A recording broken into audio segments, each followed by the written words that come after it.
Hi friends, welcome to our channel. இன்றைக்கி 8th இரண்டாவது இயல் தான் பார்க்க போகிறோம். ஃபஸ்ட் இயல் ஏற்கனவே பார்த்து முடிச்சிருக்கோம். இயற்கை பற்றி ஈடியில் இயற்கைன்னு இருக்குது. ஓடையாட உள்ளம் தூண்டுதே கல்லில் உருண்டு தவழ்ந்து நெளிந்து பாயும் அப்படின்ட்டு ஓடையில் ஸ்டார்ட் ஆகும். இந்த பாட்டை எழுதுனது வாணிதாசன். ஓடை வாணி வழியாக போகுது அப்படின்னு ஷார்ட்கட் வச்சுக்கலாம். சரிங்களா? வாணிதாசன் தான் இயற்றினார். வாணிதாசன் யார்? அவர் தமிழகத்தின் வேர்ட்ஸ்வொர்த் என்று அழைக்கப்படுபவர் தான். அவருடைய இயற்பெயர் அரங்கசாமி என்கிற எத்திராசலு. சரிங்களா? இவர் பாரதிதாசனுடைய மாணவர், ஸ்டூடெண்ட்டு. அது இவருக்கு என்னென்ன லாங்குவேஜெல்லாம் தெரியும்னா Tamil, English, Telugu, French. Tamil, Telugu, English, French. ஓகேங்களா? கவிஞரேறு, பாவலர்மணி இதெல்லாம் நம்ம சின்ன வயசுலேருந்தே படிச்சுட்டே வர ஒன்று தான். இதுக்கெல்லாம் ஷார்ட்கட் சொல்ல முடியாதுங்க. பிரெஞ்சு அரசு செவாலியர் விருது வழங்கியிருக்கு. இவருடைய நூல்களுக்கு வேணால் ஒரு எடுத்துக்காட்டு. ஒரு ஃபேமிலி ஞாபகம் வச்சுக்கோங்க. அவங்க ஒய்ஃப் தமிழச்சி, கொடி முல்லை. அவங்க வீட்டில் ஒரு முல்லைப்பூ இருக்குது. அதை பறிக்கிறதுக்கு அந்த பக்கம் வந்துட்டுருக்காங்க. இவர் குழந்தையோட விளையாடிட்டுருக்காரு. அது குழந்தை இலக்கியம். எதை காமிச்சுன்னா வானத்தை காமிச்சு அந்த வானம் உருவம் மாறிட்டே இருக்கும், மேகம். அதை எழில் ஓவியம் காமிக்கிறாரு. தொடுவானம், வானம் வழியாக பார்க்குறாரு. தொடுவானம். ஓகேங்களா? தமிழச்சி, கொடிமுல்லை, தொடுவானம், எழில் ஓவியம் அப்படின்னு ஞாபகம் வச்சுக்கோங்க. ஈஸியாக இருக்கும். அந்த ஓடை அப்படிங்கிற பாட்டு தொடுவானங்கிற நூல்லேருந்து எடுத்திருக்காங்க. சரிங்களா? பள்ளிக்கு சென்று கல்வி பயிலுதல் வேணும். பார்க்க முடியுமா? செஞ்சொல் மாதரின் வல்லைப்பாட்டிற்கு கேட்ப முளவை மீட்டுவது என்னது? ஓடை தான். நன்செய் அப்படின்னா நன்மை கூட்டல் செய். நீள் நுழைப்பு அப்படின்னா நீள் உழைப்பு. ஓடை ஆட. அது ஈஸி தான். அடுத்தது கோணக்காது பாட்டுங்கிறது ஒரு நாட்டுப்புற பாட்டு மாதிரி தான் வரும். இது எழுதுனது வெங்கம்பூர் சாமிநாதன். சரிங்களா? புயல் காற்று மாதிரி வீசி அது எப்படிலாம் சேதப்படுத்துது அப்படிங்கிற மாதிரி கொடுத்துருக்காங்க. இதுக்கு பொருள் பார்க்கலாம். ஈஸி தாங்க. என்னென்னா பாருங்கள், இந்த பிக்சரில் இருக்கிற மாதிரி தான் பயங்கரமாக காற்றுலாம் வீசிகிட்டு இருக்குது. மேகலேருந்து தான் அந்த காற்றுலாம் வந்துச்சு. கூரையெல்லாம் பிச்சுட்டு போயிடுச்சு. வாங்கல் அப்படிங்கிற ஊரில் அழகாக வைக்கப்பட்ட தென்னம்பிள்ளைகள்லாம் வீணாக போயிடுச்சு. அழிவில்லாத காங்கேய நாட்டு மேட்டுப்பகுதி பருத்தி செடியெல்லாம் அழிஞ்சிருச்சு. சரிங்களா? அடுத்து மாடி வீடு அடியோடு விழுந்துருச்சு. அப்புறம் அந்த ஜென்ஸுங்களாம் மாடவர்கள்லாம் மனைவி பிள்ளைகளோட கூ கூ அப்படின்னு சொல்லிட்டு ஓடுனாங்களா மலரிட்டு. தொண்டைமான் நாட்டில் சிறப்பாக வைக்கப்பட்ட மரங்க எல்லாமே சின்ன பின்னமாக போயிடுச்சு. கடலில் விரைந்து வந்த கப்பல் யமுனை போல் வந்த பெருமழையான சுழற்காற்றினால் கவிழ்ந்தே போயிடுச்சுங்களாமா. ஆற்காடுலேருந்து மைசூர் வரைக்கும் வீசிய புயலினால் மக்கள் தடுமாறி தவிச்சாங்க. தெத்துக்காடு, கலப்பநாயக்கம்பட்டி ஆகிய பகுதியில் ஆடு மாடுலாம் இறந்துருச்சு. சித்தர்கள் வாழ்கிறது இங்கே கொல்லிமலை சுற்றியும் புயல் வந்துச்சு. முருகப்பெருமானே, இந்த அழிவெல்லாம் நாங்கள் எப்படி தாங்குவோம்? எங்களுக்கு வருகின்ற இடர்களெல்லாம் நீ தடுப்பாயாக அப்படின்னு முருகரை வேண்டியிருக்காங்க. குமரேசா அப்படிங்கிறது முருகரை குறிக்குது. உங்களுக்கு பாட்டு புரியலைன்னா பொருளை படிச்சுட்டு அப்புறம் பாட்டை படிச்சிங்கன்னா உங்களுக்கு ஈஸியாக புரியும். பாருங்கள், குமரேசாங்கிறது முருகனை குறிக்குது. தெத்துக்காடு, கலப்பநாயக்கம்பட்டி வருதுங்களா? அங்கே என்ன ஆடு மாடெல்லாம் இறந்துருச்சு. அப்புறம் சித்தர்கள் பொருந்தி வரும் கொல்லிமலை இங்கே இருக்குது. அடுத்தது என்ன? ஆற்காடுலேருந்து மைசூர் வரைக்கும் நிறைய காற்று வீசிச்சு. அவ்வளோதாங்க. இது சும்மா தெரிஞ்சு வச்சுக்கோங்க. இந்த அளவுக்கே போதும். விண்ணம்னா சேதம் ஆகுதுன்னு அர்த்தம். வாகு, உடல் வாகுன்னு சொல்கிறாங்க பார்த்தீங்களா? உடல் சரியாக வாகு அமைஞ்சிருக்கும்பாங்க. அந்த மீனிங். காலெண்ணெமன் மெத்தனை மிகவும். சம்பிரதாயம்னா முறை.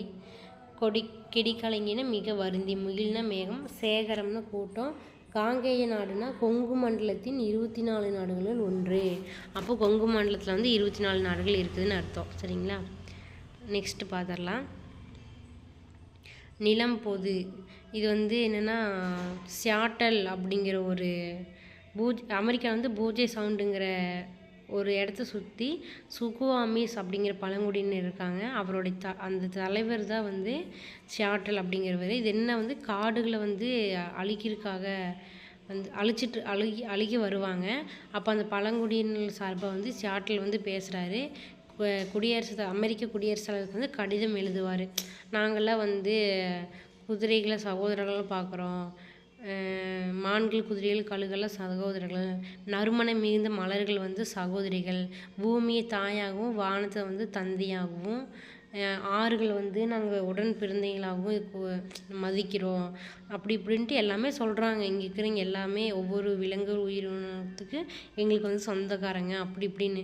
நீங்களும் உங்கள் குழந்தைக்கு இதே மாதிரி சொல்லி கொடுங்க, இது எங்களுடைய அடையாளம் அப்படி இப்படின்ட்டு எழுதுகிறாரு. சரிங்களா? இந்த கட்டுரை வந்து பக்தவச்சல பாரதி எழுதிய தமிழக பழங்குடிகள் என்னும் நூலில் வந்து எடுத்திருக்காங்க.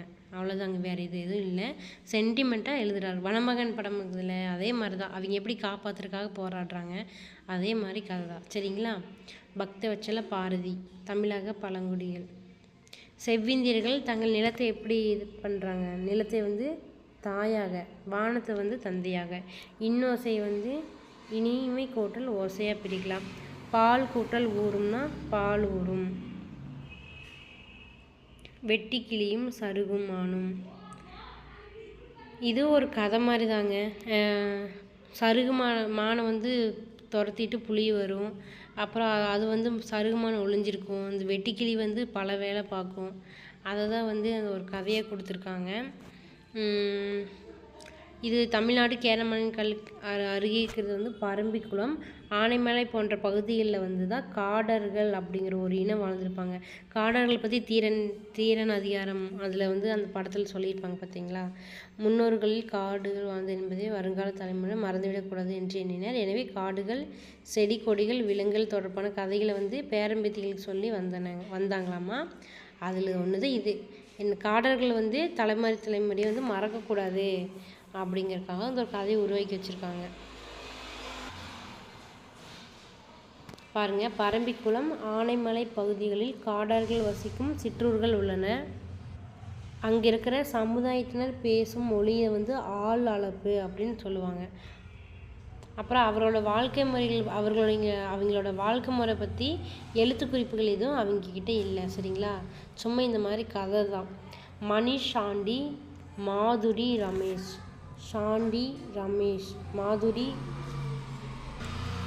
மணிஷ் சாண்டி, மாதுரி ரமேஷ் அவங்க வந்து சில கதைகளை வந்து தொகுத்துருக்காங்க. அது வந்து யானையோடு பேசுதல் என்னும் தலைப்பில் வந்து கீதா வந்து தமிழாக்கம் செய்திருக்காங்க. யானையோடு பேசலுங்கிறது என்னது? அந்த காடர்கள் பற்றிய கதையை வந்து தொகுத்துருக்காங்க. வினை முற்றுனா என்ன? ஒரு செயல் வந்து முடிஞ்சிருச்சு.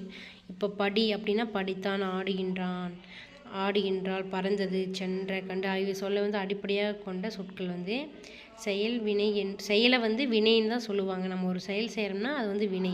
இவ்வாறு ஒன்றன் செயலை குறிக்கும் சொல் வந்து வினை சொல்லா. ஓகே.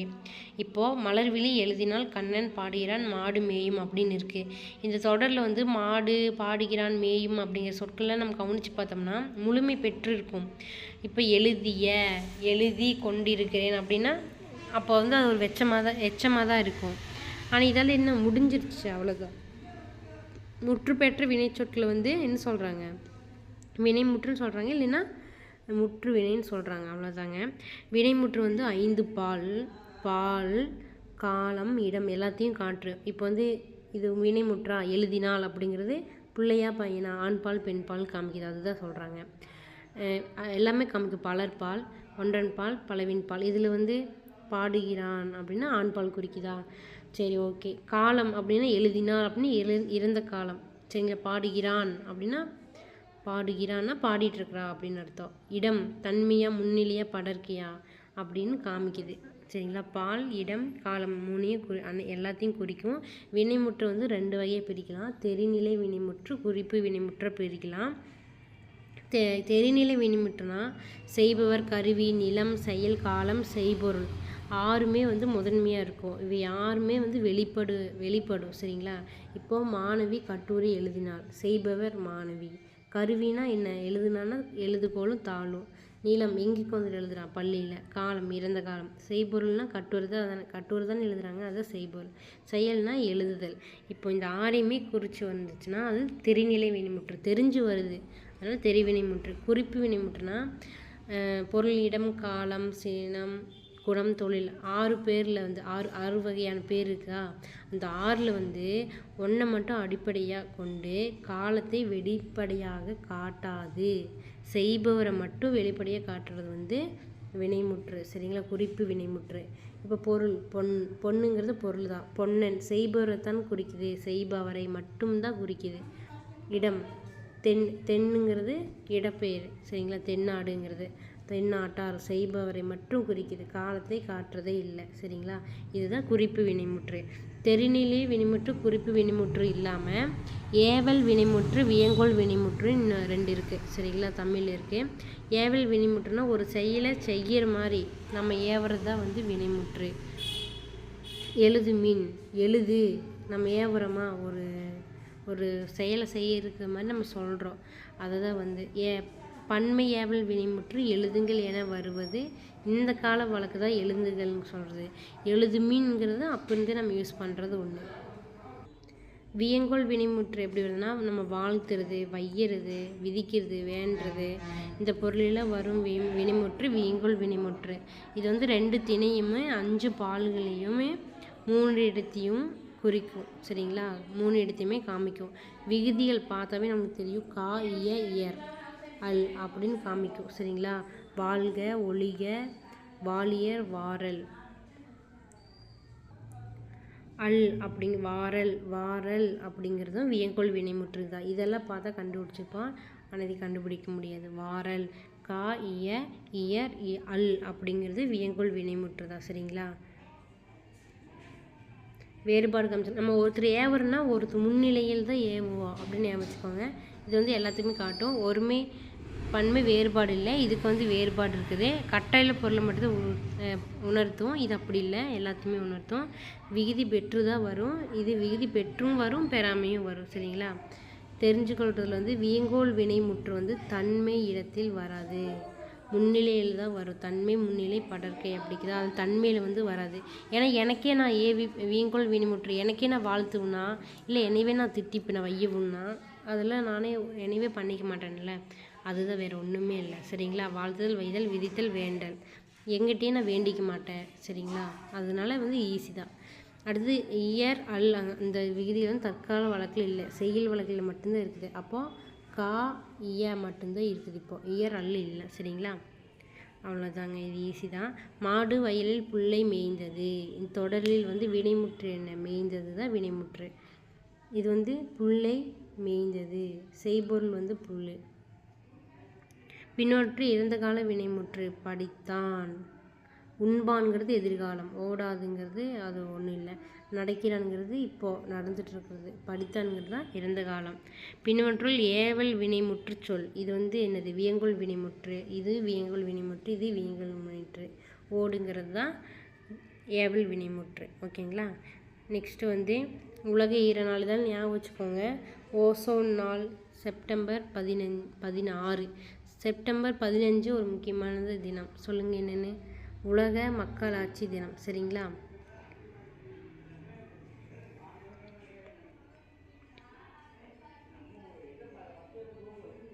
அவ்வளோதான். எப்பவும் போல் இது படிச்சுக்கலாம். ட்ரைப்ஸ்னால் பழங்குடி, பிளைன்னா சமவெளி, வேலினா பள்ளத்தாக்கு, திக்கெட் புதர் அப்படின்னு வச்சுக்கோங்க. மலைமுகுடு ரிட்ஜ்னா மலைமுகுடு, லோகஸ்ட்னா வெட்டிக்கிளி, லிபோர்னா சிறுத்தை, பட்னா மொட்டு, பட்ஸ் அப்படின்னு சொல்லுவாங்கள்ல, மொட்டு. அடுத்து திருக்குறள் பார்க்கலாம். நடுவு நிலைமையுடையவர் வந்து நடுவு நிலைமை இல்லாதவர் என்பது அவருக்கு பின் எஞ்சி நிற்கும் புகழ்னாலையுமே பழியினால தான் அறியப்படும். சரிங்களா, அவர் நடுவுநிலை இருக்கிறாரா இல்லாதவரா அப்படிங்கிறது அவருக்கு அப்புறம் இருக்கிற புகழ் பழினால் தான் சொல்லுவாங்க. தக்கார் தகவலர் என்பது அவரவர் எச்சத்தால் காணப்படும். நடுவு நிலைமை. சமன் செய்து சீர்திருக்கும் கோல் போல் அமைந்து ஒரு போல் கோடாமை சான்று. போல் அப்படின்னு வருதுனாவே உவமை அணி தான். சமமாக இருந்து தன்னிடம் வைக்கப்படும் பொருளிடையே துலாக்கோல் போல் சரியை காட்டும். பொருள் வந்து இப்போ துலாக்கோல் தராசு வந்து சம காட்டும். அதே மாதிரி தான் நம்ம நடுநிலைமையுடன் சரியாக செயல்படுத்தி சான்றோருக்கு அளவாகும் அப்படிங்கிறாங்க. கூடா ஒழுக்கம் மனத்தை அடைக்கும் வல்லமை இல்லாதவர் மேற்கொண்ட வலியை தவக்கோலம்.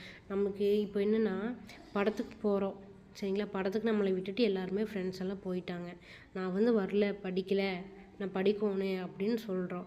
இருந்தாலும் நமக்கு மனசு பூரா அங்கேயே இருக்குது. அப்போ நம்ம அதை வந்து என்னது நம்ம அதுக்கு சினிமாவுக்கே போயிருக்கலாம். அதுதான் சொல்ல வராங்க.